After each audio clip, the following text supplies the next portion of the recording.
মা, আপনি ঠিক আছেন তো? মার কি হয়েছে? ভেলকি হয়েছে, ভেলকি ভেলকি। আসলে হঠাৎ করে একটা মিটিংয়ে আটকে গিয়েছিলাম।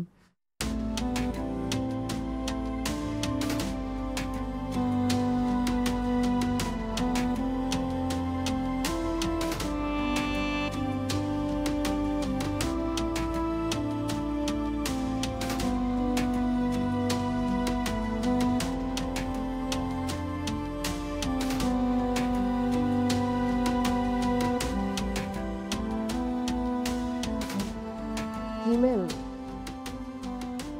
I am sorry. আজকে আসলে আমার আরো আগে হসপিটালে পৌঁছানো উচিত ছিল, কিন্তু উচিত ছিল ফারিয়া, উচিত ছিল।